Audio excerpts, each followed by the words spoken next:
कढीपत्ता, कोथिंबीर आणि फोडणीमध्ये वरून वांगे टाकायचे, म्हणजे तोपर्यंत वांगे परततात.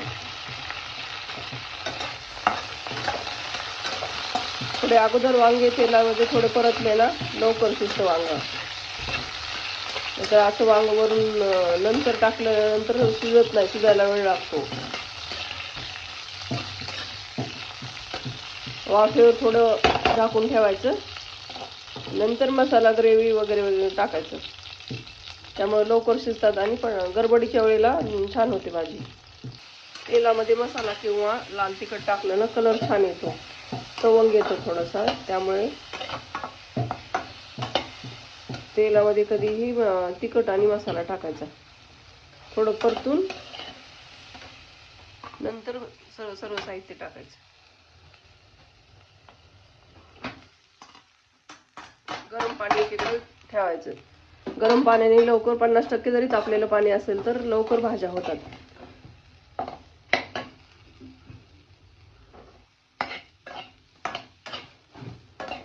असं न टाकता ग्रेव्ही ओली करून टाकली तरी चालते, किंवा वरून गरम पाणी टाकायचं थोडं परतून. छान रस्सा भाजी, सुकी भाजी दोन्ही पण छान होतात.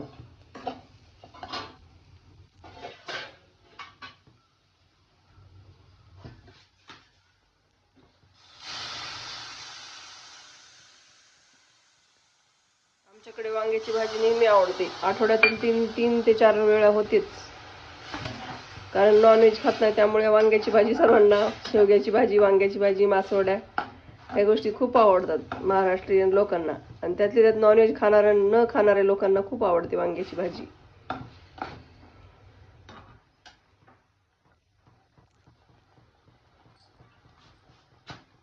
थोडं परतून घेतल्यानंतर जरा शिजायला पण जास्त वेळ लागत नाही, लवकर शिजते वांग्याची भाजी. थोडं कमी मंद आचेवर, नंतर मंद आचेवर गॅस कमी करून शिजू द्यायचं. थोडंसं अर्धवट झाकून ठेवायचं. छान मस्त भाजी होते.